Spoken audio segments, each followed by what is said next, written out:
sa inyong lugar. Antabayanan, susunod na ang mas pinalawak at mas pinahaba na pagbabalita mula Luzon, Visayas, Mindanao at worldwide. RMN Network News. Alas 7 na ng umaga.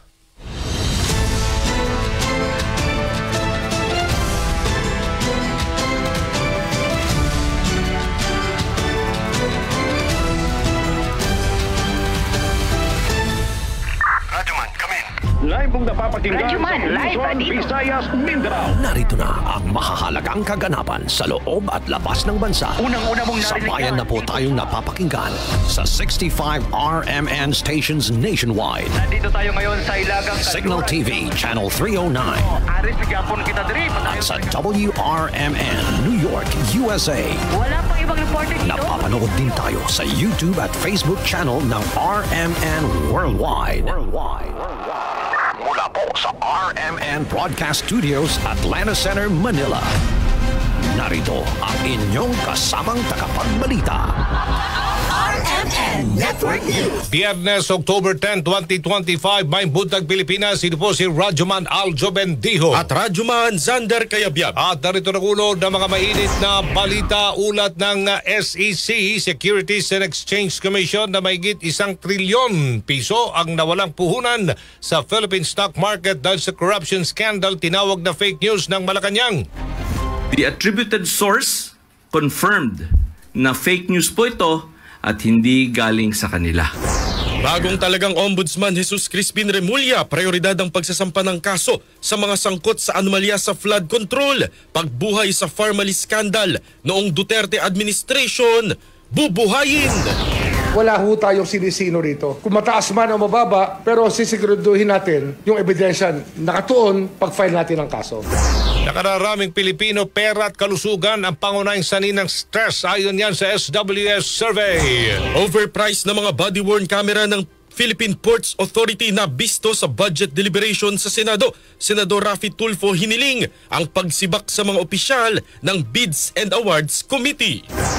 Malawak ang tigil pasada ng ilang transport group muling ikakasa sa susunod na linggo bilang pagkundena sa walang habas na panghuhuli naman ng DOTR SAIC. 7 taong gulang na batang lalaki patay matapos matuklaw ng ahas sa Mawab, Davao de Oro. At showbiz balita, real to real couple Julia Montes at Coco Martin muling magtatambal para sa isang proyekto. RMN Network News. 7:03 ng umaga, bugtaw na mata na. Fake news. Ganyan po inilarawan ng Malacanang ang impormasyong kumalat na nalugi umano ng 1.7 trilyon piso ang Philippine stock market sa gitna ng investigation sa manumalyang flood control projects.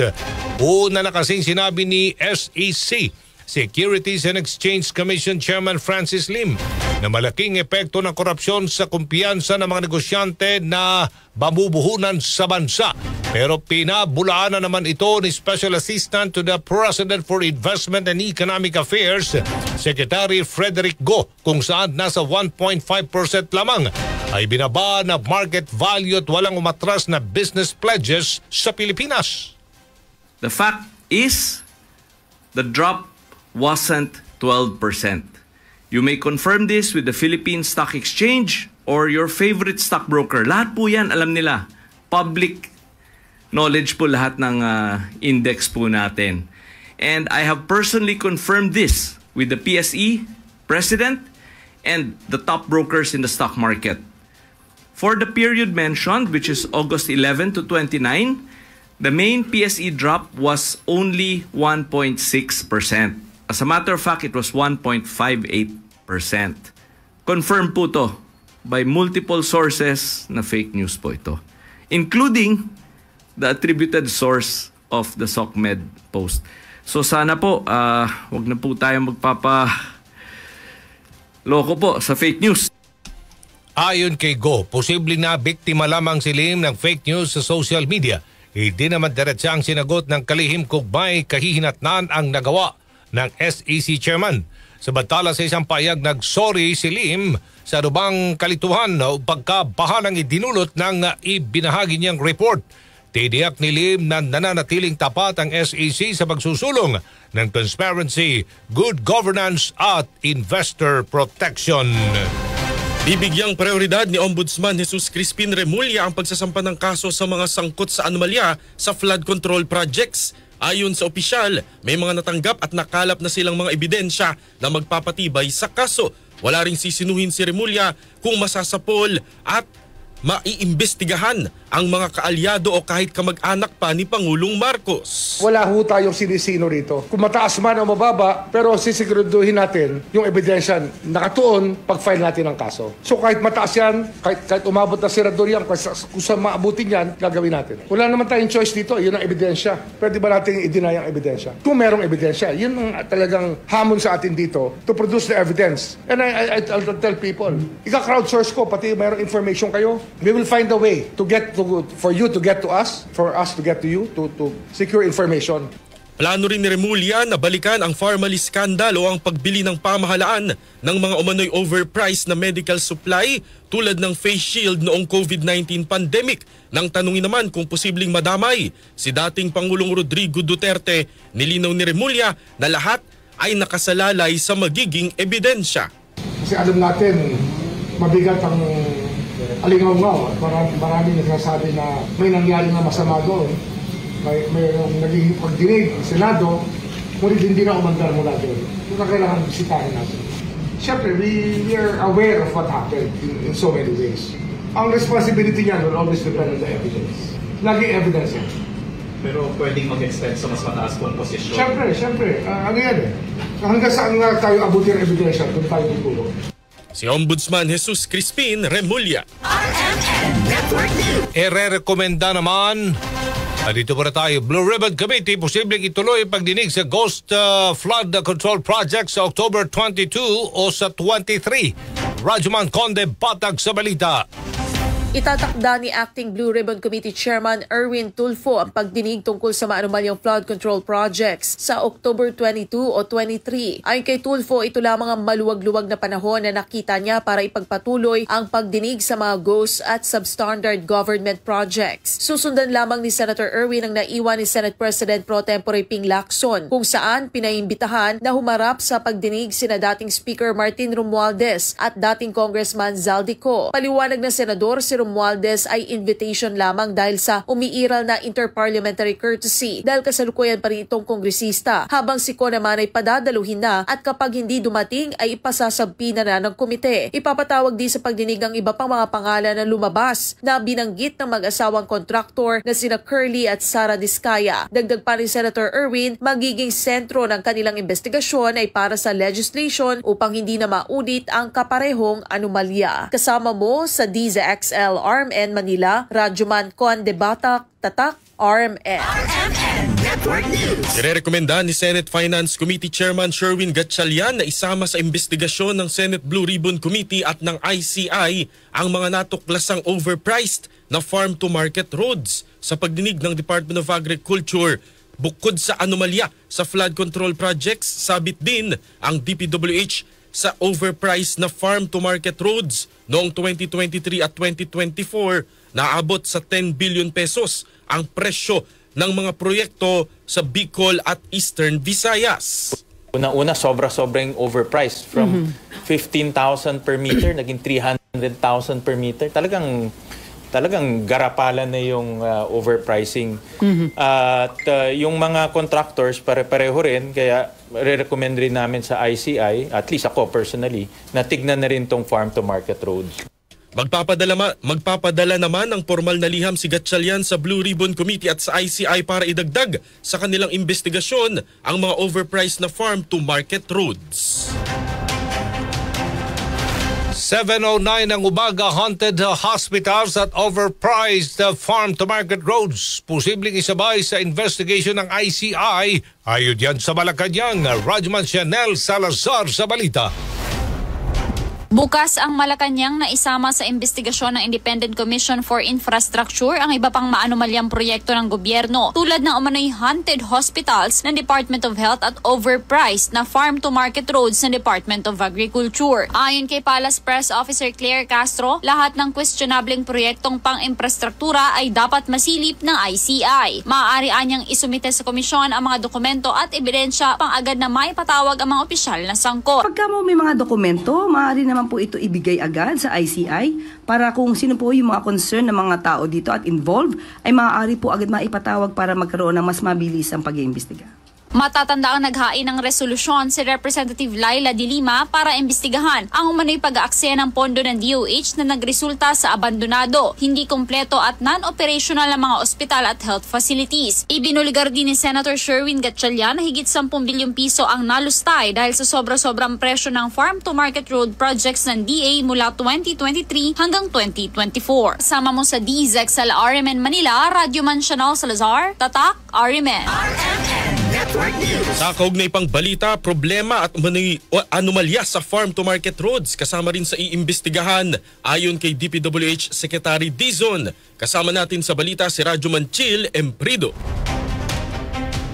Radyoman Caster, Radyoman Aljo, pinapaaral na rin ng Department of Public Works and Highways o DPWH ang problema at umano'y anomalya sa farm-to-market roads. Ayon kay DPWH at Secretary Vince Dizon, nakikipag-coordinate na sa kanya si Department of Agriculture Secretary Francisco Chu Laurel at nag-submit na ng report hinggil sa issue ng farm-to-market roads. Aniya, nung isang araw ay pinasa na ng kalihim sa DPWH ang naturang report.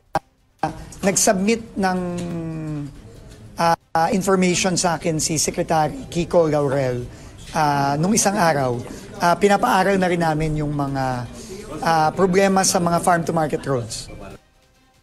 Matatanda ang inirekomenda ni Senator Sherwin Gatchalian sa Senate Blue Ribbon Committee at ICI na imbestigahan ang natuklasang overpriced na farm-to-market roads ng DPWH.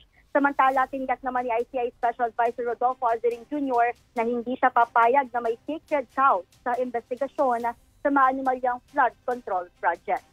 Kasama mo sa DZXL RMN Manila, Radyoman Chill Emprido, Tatak RMN. Maraming salamat, Radyoman Chill Emprido. Hihingi ng tulong ang Independent Commission for Infrastructure sa AFP at PNP para sa gagawin nilang pag-ikot sa mga flood control projects sa bansa. Ayon kay dating PNP Chief Rodolfo Azarin Jr. na tumatayong bilang ICI Special Advisor, nakadepende pa sa rekomendasyon ni DPWH Secretary Vince Dizon kung saan ang uunahin nilang puntahan. Kaya tayo nagko-coordinate sa AFP because hindi naman lahat ay pupuntahan natin yun. Ibig sabihin is i-divide namin yung mga mag-inspector. Una nang sinabi ni Secretary Dizon na nasa 421 mula sa 8,000 mga flood control projects sa bansa ang napagalamang ghost projects o hindi kailanman ginawa. Karamihan sa mga proyektong ito ay nasa Luzon na hawak ng mga kontratistang pinangalanan ni Paulo Ferdinand R. Marcos Jr. na sangkot sa anomalya. Nakipagpulong na rin si Philippine Competition Commission Chairperson Attorney Michael Aguinaldo sa ICI. Kinumpirma ni Aguinaldo na umuusad ng investigation sa sinasabing dayaan sa bidding ng mga proyekto ng pamalaan higil sa flood control. 2 buwan matapos ilunsad ang Sumbong sa Pangulo website, umaabot na sa halos 20,000 reklamo ang natanggap nito kaugnay sa maanumalyang flood control projects. Ayon kay Palace Press Officer Attorney Claire Castro, inaasahang ilalabas ngayong araw ang mas detalyadong ulat kung alin sa mga reklamo ang natugunan na. Hindi pa naman matiyak ng palasyo kung hanggang kailan mananatiling bukas ang Sumbong sa Pangulo website. Pinag-aaralan na rin ang posibilidad na palawigin pa ang operasyon nito para sa iba pang mga reklamo sa infrastructure projects. 7:40 ng umaga sa Bantala, White Friday protest ilulunsad naman ngayong araw ng trillion peso protest kontra korupsyon. Ayon sa grupo, kabilang sa mga aktibidad ang pagsusot nila ng puting ribbon at pagsasagawa ng noise barrage at candle lighting activity. Magkakaroon din ng misa sa EDSA Shrine. Ito gagawin ng grupo tuwing Biyernes bilang paghanda sa ikinakasang malawakang kilos protesta sa Bonifacio Day sa November 30. Nakahanda naman ang PNP para umalalay at magbigay seguridad sa naturang aktibidad. Mayorya ng mga Pilipino ang madalas na makaranas ng stress sa pang-araw-araw na buhay. Sa survey ng social weather stations mula noong September 24 hanggang 30, 2025, lumabas na 34% ng mga Pinoy ang madalas na stressed sa buhay.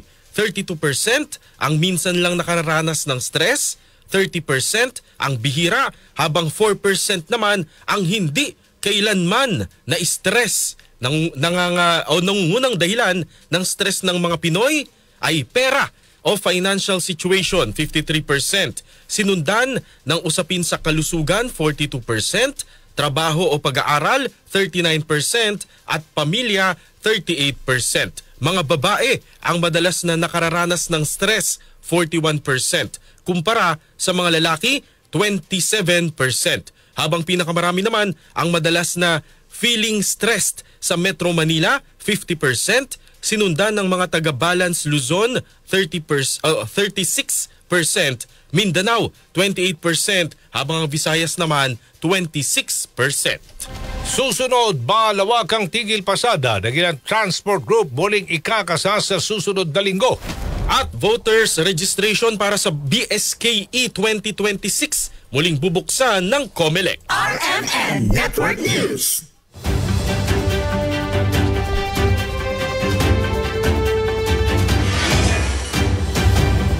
Mayong buntag Pilipinas, ito po sa dalawang foreign nationals ang kasama sa mga naaresto ng mga otoridad. Commission on Elections nangangamba. Narito ng ulo ng mga mainit na balita. Ako si Xander Kayabyab, magbabalik ang RMN Network News.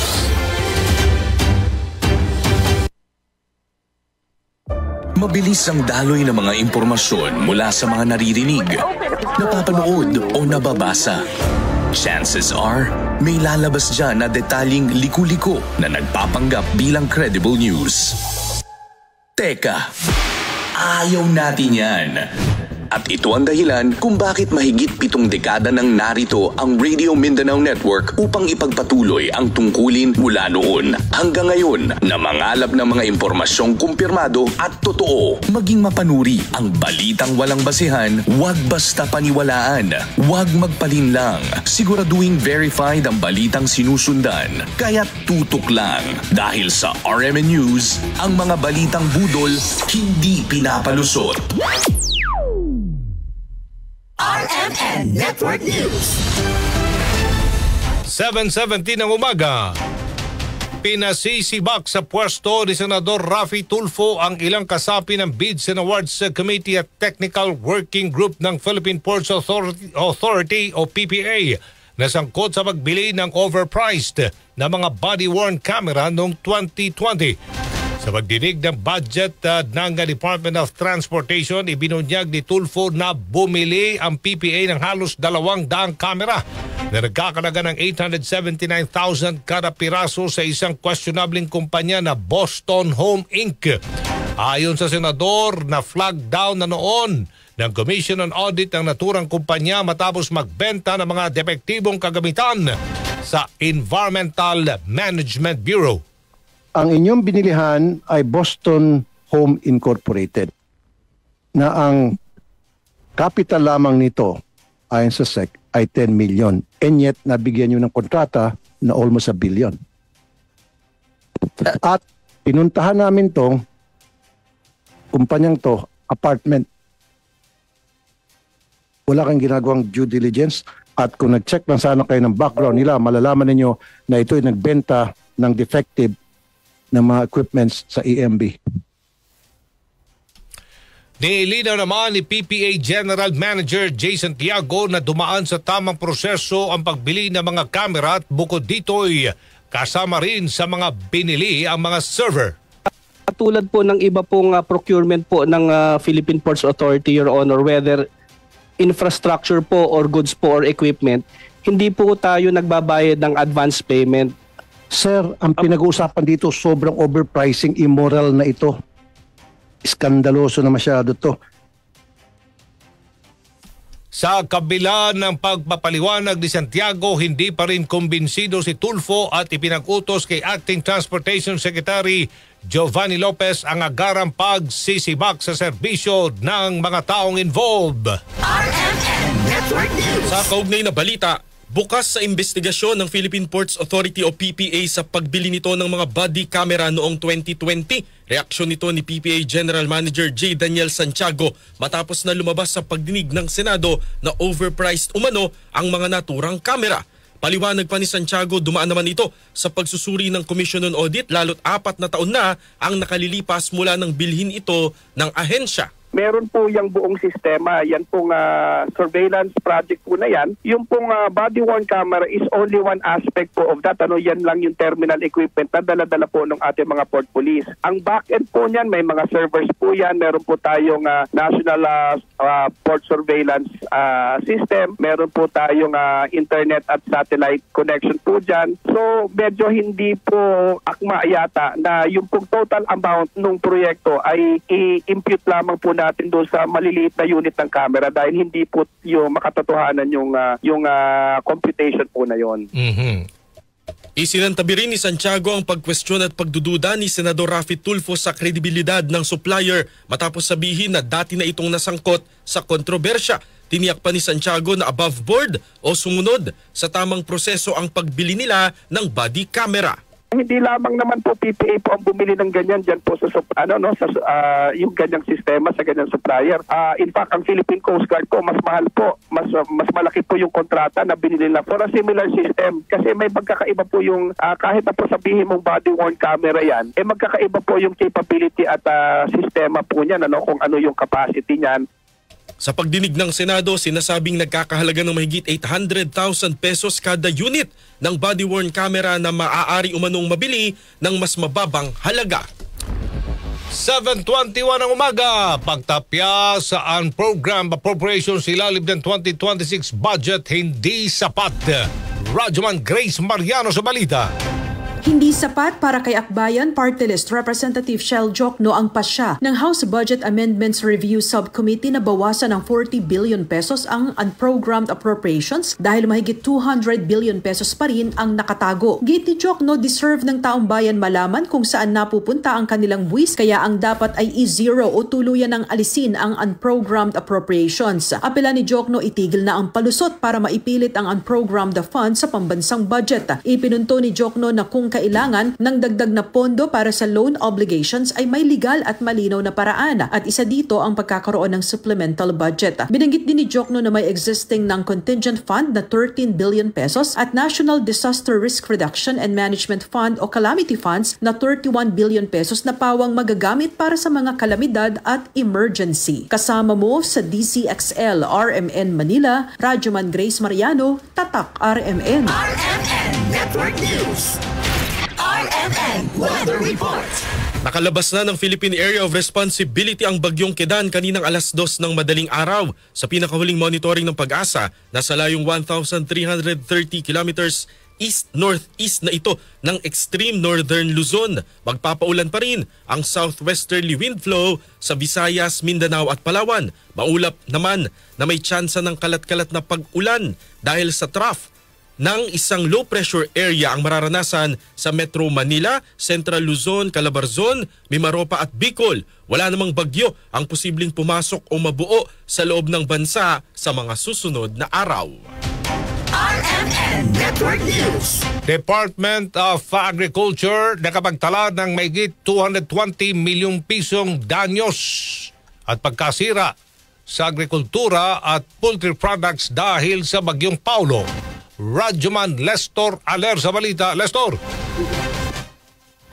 Kasamang Aljo, kasamang Sander, umabot na sa 220.61 million pesos ang naitala ng Department of Agriculture o DA sa damage at loss sa agricultural products tulad ng bigas, mais, high-value crops, mga livestock at poultry matapos ang pananalasa ng bagyong Paulo. Ayon sa report ng DA, mula ito sa kanilang assessment sa kanilang field offices sa Cordillera Administrative Region, Ilocos, Cagayan Valley, Central Luzon at Calabarzon. Naapektuhan ng bagyong nasa 6,369 na mga magsasaka kung saan 12,668 tons ang nawala sa volume ng production at 8,058 naman ang apektadong agricultural areas. Dahil dito, patuloy ang pakikipag-ugnayan ng DA sa mga local government units, non-government organizations at DRRMO-related offices sa naging epekto ng bagyo para sa gagawing intervention at assistance. Bukod pa rito, kanila ring imomonitor ang paggalaw ng presyo ng mga agricultural commodities sa lugar at mag-a-allocate ng pondo para sa insurances at credit sa pamamagitan ng Philippine Crop Insurance Corporation at Agricultural Credit Policy Council o ACPC. Kasama mo sa DZXL RMN Manila, Radyoman Lestoraler, Tatak, RMN. RMN Network News. Ilang barangay sa Bacolod City binaha bunsod ng walang humpay na pag-ulan. Kasama natin sa balita si Radyoman Albert Hiner ng RMN Bacolod. Binaha hanggang baywang ang ilang barangay sa lungsod ng Bacolod, bunsod ng walang humpay na pag-ulan kasabay ng high tide kagabi. Kasama sa mga lugar na binaha ay ang Barangay Mandalagan, Barangay Villamonte, Barangay Banago, Barangay Taculing at ilang major streets sa lungsod. 4 na pamilya sa Purok-Tuburan, Barangay Mandalagan, habang isang pamilya naman sa Barangay Taculing na naninirahan malapit sa creek na inilikas ng kanilang Barangay Emergency Responders at Bureau of Fire Protection Responders. Nirescue rin ng Bureau of Fire Protection Emergency Responders ang mga stranded mall goers at mga pasahero sa overpass ng isang mall sa lungsod. Nagdeklara naman ng class suspension ngayong araw si EB Magalon na Mayor Matt Malacon dahil sa tuloy-tuloy na pagulan. Kasama mo sa RMN DYHB Bacolod, Radyoman Albert Hiner. Tatak RMN. RMN Network News. Nadagdagan pa ang bilang naman ng mga namatay matapos ang pagdama ng magnitude 6.9 na lindol sa Cebu sa datos ng National Disaster Risk Reduction and Management Council at Office of Civil Defense. Umakyat na sa 74 ang kumpirmadong namatay matapos ang pagyanig.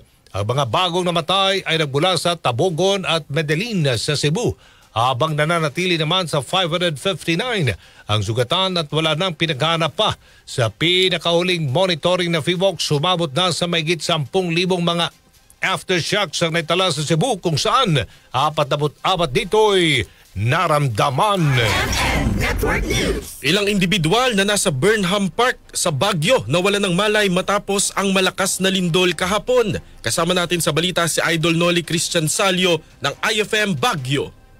Nagkaroon ng kaguluhan at takot sa Burnham Park sa lungsod ng Baguio matapos sa magnitude 4.4 na lindol na yumanig sa lungsod nitong umaga ng Oktubre 9. Batay sa mga paunang ulat, ilang individual na nasa parking nang nawalan ng malay dahil sa matinding takot at pagkabigla sa pagyanig. Agad namang rumisponde ang mga rescuers at health personnel sa lugar upang tulungan ang mga nahimatay at tiyaking ligtas ang mga naroroon. Ayon sa PhilVox, ang lindol ay may epicenter sa Pugo, La Union at naramdaman ng intensity 5 sa Baguio City. Tectonic ang pinagmulan ng lindol na nangangahulugang dulot ito ng paggalaw ng aktibong fault sa paligid ng rehiyon. Bagamat walang naiulat na matinding pinsala, nagdulot ito ng panik sa ilang bahagi ng lungsod, partikular sa mga pampublikong lugar tulad ng Burnham Park na noon ay dinarayo pa ng mga turista at ng mga residente. Patuloy namang pinapaalalahanan ng mga otoridad ang publiko na manatiling kalmado, mag-iingat at maging handa sakaling magkaroon ng mga aftershock sa mga sumusunod na mga oras. Kasama mo mula dito sa IFM Baguio, ito si Idol Noli Christian Salio.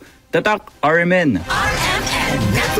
Hukbong himpapawid ng Pilipinas at Japan nagsagawa ng bilateral airdrop at airlift operation sa Tacloban City. Radyoman Barjo Domingo sa report. Barjo.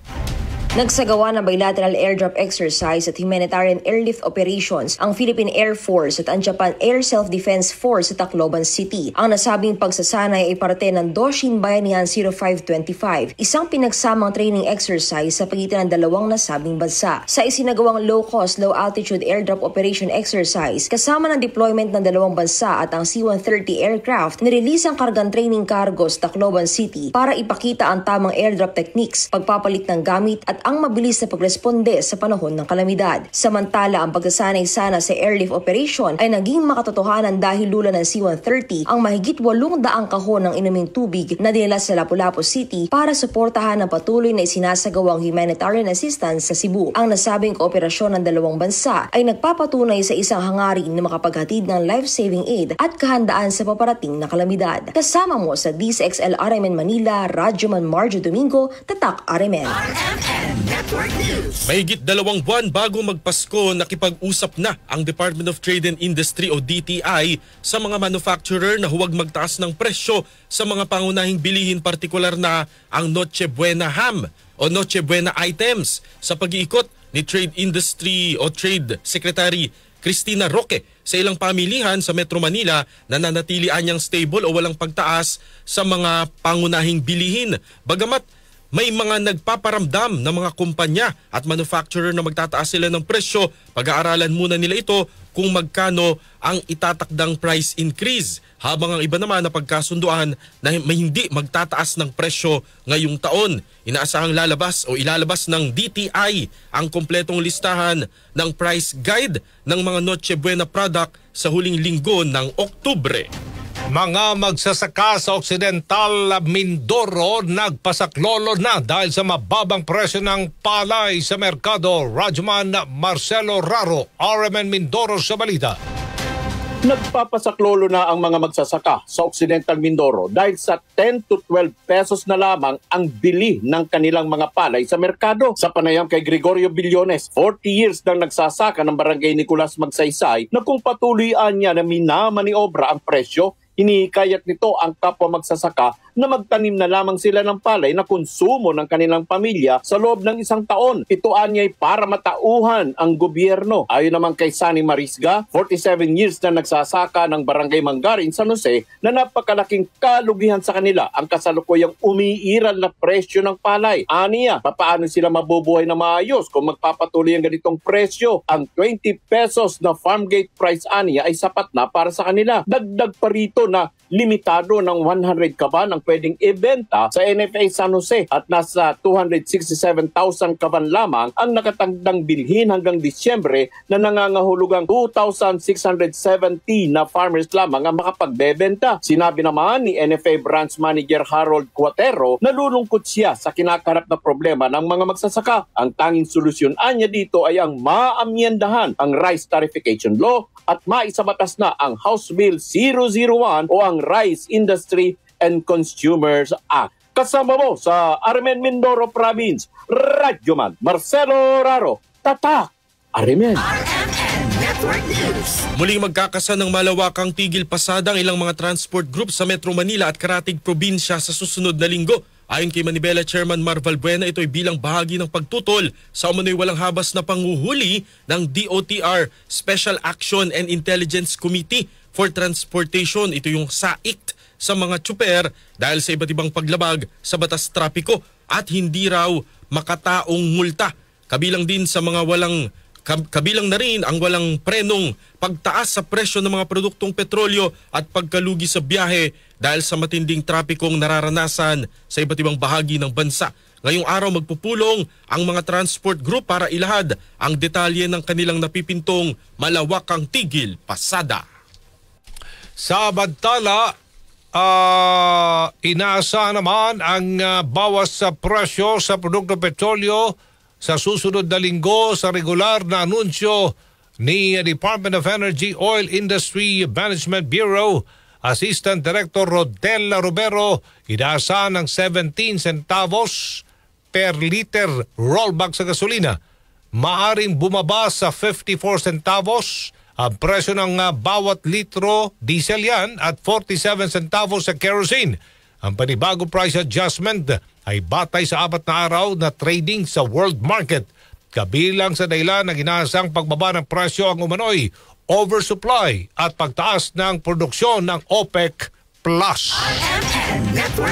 Ilalabas ng DSWD sa susunod na linggo ang Unified Identification System para sa mga PWD. Kasunod ito ng natanggap ng magandang feedback mula sa mga PWD sa isinagawang pilot testing. Kabilang sa mga bagong feature ng Digital PWD ID ay QR code para sa mas mabilis na verification at iwas peke dahil sa makabagong security. Sa kasalukuyan, 56 na LGU sa bansa ang kabilang sa pilot phase na ang nakarehistro na.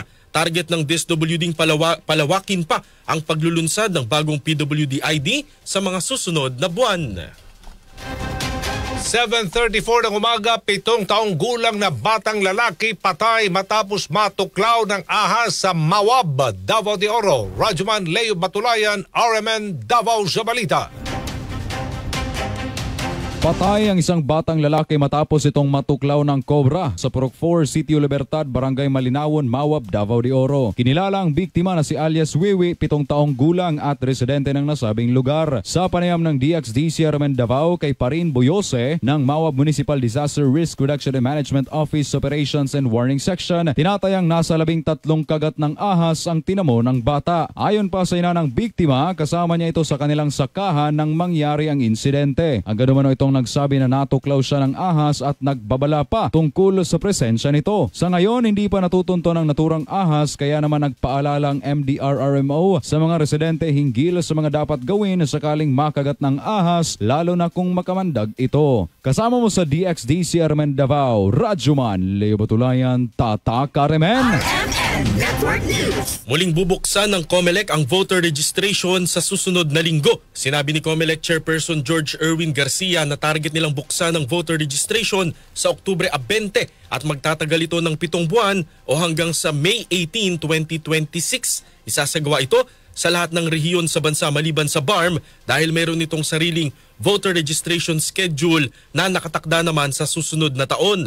Target ng poll body na makapagtala ng mahigit 1.4 milyong bagong botante sa muling pagbubukas ng voter registration. At susunod, real-to-real couple Julia Montes at Coco Martin muling magtatambal para sa isang proyekto. RMN Network News.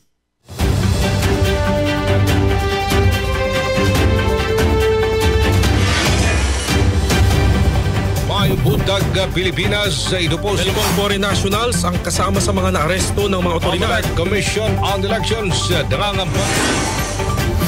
Narito ng ulo ng mga mainit na balita. Ako si Xander Cayabyab, magbabalik ang RMN Network News.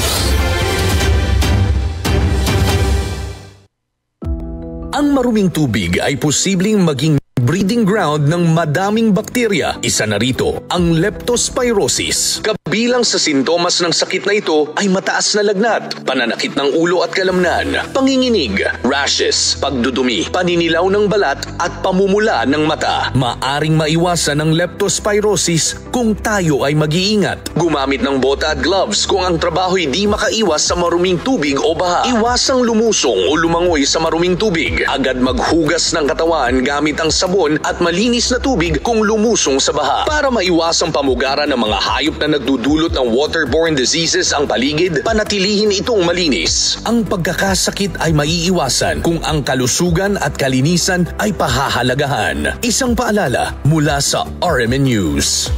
RMN Network News. Balita sa ibayong dagat, patay ang 13 individual matapos ang pag-atake sa isa sa mga natitirang ospital sa El Fasher City sa Sudan.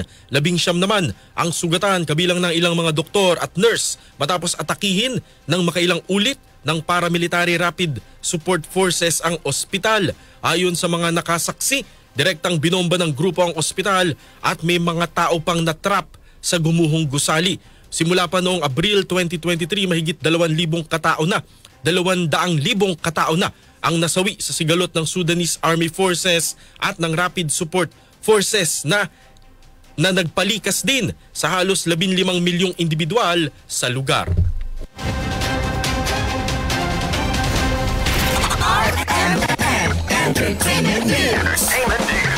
Real-to-real couple Julia Montes at Coco Martin muling magtatambal sa isang proyekto. Myra Jane Nasayaw sa balita.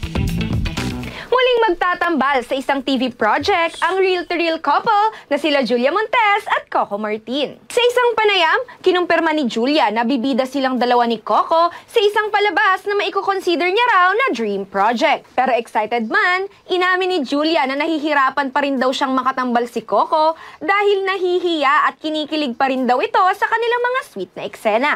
Nakatakda umanong i-announce ang buong detalye ng naturang project early next year. Unang naging love team si Julia at Coco noong 2012 sa teleseryeng Walang Hanggan kung saan umano nabuo ang kanilang feelings sa isa't isa. 2021 naman nang maging leading lady ni Coco si Julia sa teleseryeng FPJs ang Probinsyano na maituturing nilang on-screen reunion. At yan ang aking showbiz chika ngayong Biyernes ng umaga. Ako si Myra J. Nasayaw, Tatak RMN. RMN Network News. At sumayin niyo po ang mga nangungunang mga balita. Ito po si Radyoman Aljo Bendijo. At Radyoman Zander Kayabyab. 76 days na lang Pasko na. Mula po dito sa RMN Broadcast Studios, Atlanta Center, San Juan, Metro Manila, Mayong Buntag, Pilipinas. Inyo pong natunghayan ang RMN Network News. Palagi ang tumutok para huwag mahuli sa maiinit na mga balita at impormasyon. Reaching millions nationwide and worldwide for more than 70 years. Tatak RMN.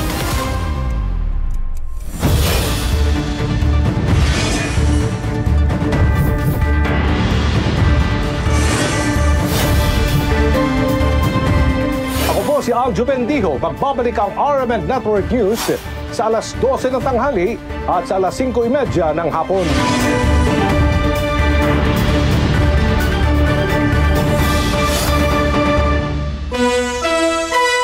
Oras, 7:14 ng umaga.